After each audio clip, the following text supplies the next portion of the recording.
안녕하세요. 마사통의 마사장입니다. 오늘 저는 현재 태국 마사지 샵들을 운영 중이신 업주분들의 가장 힘든 부분 중에 하나인 진상 손님들에 대해서 저 역시도 과거 태국 마사지 샵을 10년을 넘게 운영했었던 사람으로서 좀 더 진지하고 상세한 이야기들을 해보려고 이렇게 새로운 동영상을 준비해 봤습니다.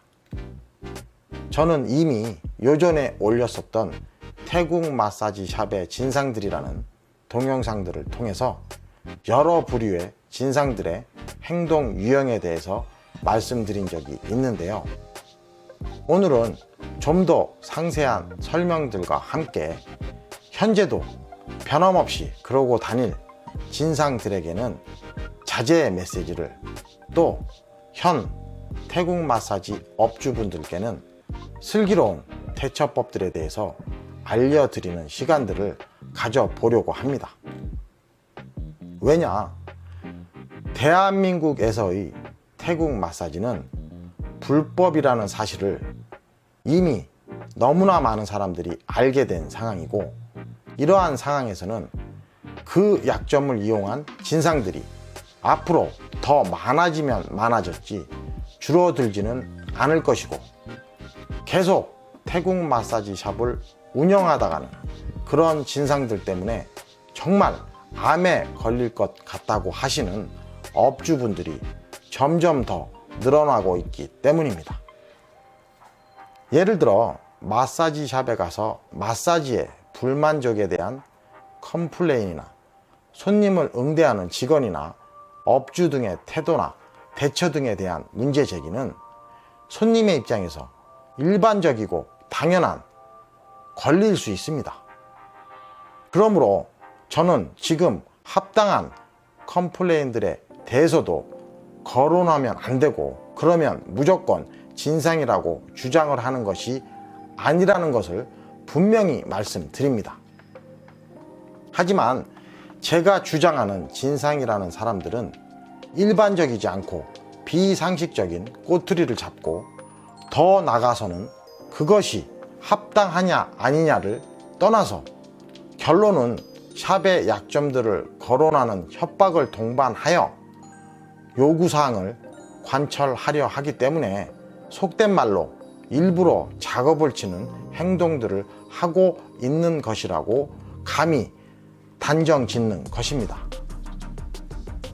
그런 작업을 치는 진상들의 행동들을 다시 한번 요약해 드리면 이렇습니다. 마사지를 분명히 해줬는데도 안 받았다고 우기면서 다시 공짜로 마사지를 해달라고 하거나 환불을 해달라고 하거나, 또는 방에 혼자 관리사만 있었던 상황도 없었는데 뜬금없이 돈이 없어졌다고 생떼를 부리면서 보상을 해달라고 하거나, 마사지를 받다가 무리하게 동작을 취하게 하거나 힘을 가하지도 않았는데 갑자기 비명을 지르며 어디가 아프다고 하면서 보상을 요구한다거나, 또는 관리사가 만약 자기에게 성매매를 요구했다면 자기는 그런 걸 안 한다고 하면 끝나는 일인 것을 자기에게 관리사가 성매매를 요구했다며 신고를 하겠다고 협박을 한다거나, 또는 성매매를 하면 양벌 처벌 원칙에 의해 양쪽 모두 처벌받는다는 것을 뻔히 알 텐데도 자기 자신이 그런 성매매를 했다고 협박을 한다거나 자기 스스로 신고까지 한다거나, 하다못해 남녀 커플이 와서 같은 방에서 마사지를 받았는데도 남자가 여자 관리사한테 성추행을 당했다며 협박을 하는 경우까지 있습니다. 여러분들은 이런 행동들이 정상적인 행동들이고 작업을 치는 행동들이 아니라고 생각이 드십니까? 이런 모든 진상들의 행동들은 마사지 업주들은 약점이 있기에 어떠한 생떼를 써도 자기들에게 머리 숙이며 요구 조건을 들어줄 수밖에 없다라는 계산을 깔고 있기에 가능한 행동들인 겁니다. 오늘 저는 여러분들에게 태국 마사지 샵에서 흔히 일어나고 있는 일반인들은 잘 모르는 보편적인 상황에 대해서 말씀드려 보겠습니다. 사실 마사지를 하는 관리사들을 굉장히 많은 손님들이 방 안에서 터치한다는 사실을 아십니까? 말이 터치지 성추행입니다. 굉장히 많습니다. 저는 10년을 넘게 태국 마사지 샵을 운영하며 수많은 태국 관리사들에게 수없이 많이 들은 얘기들이기 때문에 잘 알고 있는 것이고요. 여기서 그럼 왜 그 수많은 손님들이 관리사들을 터치하는데도 그 관리사들은 마사지를 하다가 그냥 나와버리지 않을까라는 의문이 드실 수도 있을 겁니다. 이 부분에서 저는 또 언급합니다만 그 관리사들의 대부분들은 불법 체류자 신분이고 그러기에 그들은 문제가 생기는 것을 원치 않습니다. 하다못해 관리사들에게 네가 불법 체류자인 걸 알고 있다면서 내 요구 조건을 들어주지 않으면 경찰이나 출입국에 신고를 해서 너를 잡아가게 하겠다고 협박하여 강간을 하는 놈들도 있습니다. 그리고 그 관리사들은 말합니다. 그렇게 손님이 만질 때마다 자기들이 뛰쳐나오고 그런 행동들을 한 손님들을 다 보내야 하는 상황들을 만들면 하루에 손님을 고작 몇 명밖에 못 받을 것이라고요. 그래서 웬만한 터치 정도는 참고 넘겨야 한다고 말합니다. 이제 현실적으로 이해가 가시나요? 이 말은 방에서 무슨 돈을 서로 주고받고 소위 딸이나 섹스를 꼭 하지 않는다 해도 아무런 대가가 없이도 이루어지는 소소한 터치는 흔히 일어날 수밖에 없는 일이라는 말씀을 드리는 것이고, 그렇기 때문에 분명히 성매매가 어쩌니 저쩌니 하면서 진상짓들을 하는 놈들은 그 내막을 상세히 알아보면 이미 방에서 관리사를 터치하는 행동들을 분명히 한 놈들일 거라는 겁니다. 그리고 그런 놈들은 보통 그 샵에 오기 전에 이미 벌써 다른 샵에서 그런 짓거리들을 해보고 내가 하는 행동들이 태국 마사지 업주들에게 먹힌다는 사실을 알고 어느 태국 마사지 샵을 가서도 그러고 다닌다는 겁니다.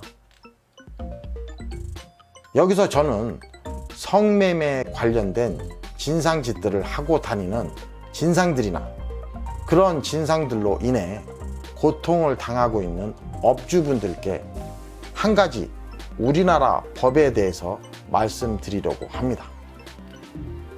예전에 우리나라는 어떠한 상황이라도 불법 체류자가 경찰서에 가게 되거나 경찰서에서 조사를 받게 되면 무조건 그 사건의 잘잘못을 떠나서 불법 체류자는 출입국에 인계가 되고 추방을 시켰었습니다. 하지만 그것이 억울한 일을 만들게 되거나 인권적으로 잘못된 법이라고 하여 특정 범죄의 피해자일 때는 출입국에 통보하거나 그로 인한 인계를 못하도록 법을 개정했습니다. 제가 지금 이 법에 대해서 말씀드리는 이유는 만약 성매매를 빌미로 개 지랄을 떠는 진상이 있다면 그 관리사로부터 어떠한 일들이 있었는지에 대해서 일단 차분히 상황 파악을 해 보신 후에 만약 손님으로부터 오히려 그 관리사가 성추행을 당한 사실이 있다라고 한다면 그 진상의 작업에 대항해 싸워 나갔을 때 잘잘못을 떠나서 그 관리사가 불법 체류자이기 때문에 결국에는 태국 관리사만 추방당하게 되는 상황이 생긴다는 두려움을 이제는 떨쳐버리시고 약점을 잡고 그런 개 지랄을 떠는 진상에 대해서 당당하게 맞서 싸우시라는 말씀을 드리고 싶었기 때문입니다. 성매매가 어쩌고 저쩌고 하는 놈이 있으면 관리사에게 먼저 차분히 상황 파악을 해 보시면 안 더듬은 놈 거의 없습니다. 돈을 주지 않고 말입니다. 상식적으로 한번 생각해 보십시오.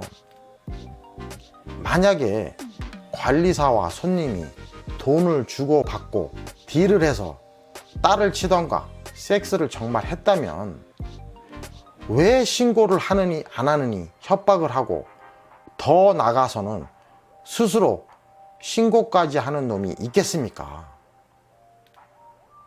이치에 맞는 상황이라고 생각들을 하십니까? 그러나 우리나라에 그러한 범죄 피해자에 대한 불법 체류자 보호법이 있다는 것을 태국 관리사들은 거의 모르고 있으니 일단 차분히 설명해 주시고 그날 있었던 그대로의 상황들을 경찰에게 진술하게 하십시오. 그러면 그 진상들은 상대들은 불법 체류자이고 그 불법 체류자를 고용한 업주이기 때문에 자기에게는 감히 대항할 수 없는 상대들이고 꼼짝 못하는 상대들이라는 오판을 한 것에 대한 혹독한 대가를 치르게 될 것입니다. 저는 이 동영상을 마지막으로 태국 마사지 샵의 진상들에 대한 이야기들은 이번 동영상을 마지막으로 끝을 낼 것인데요.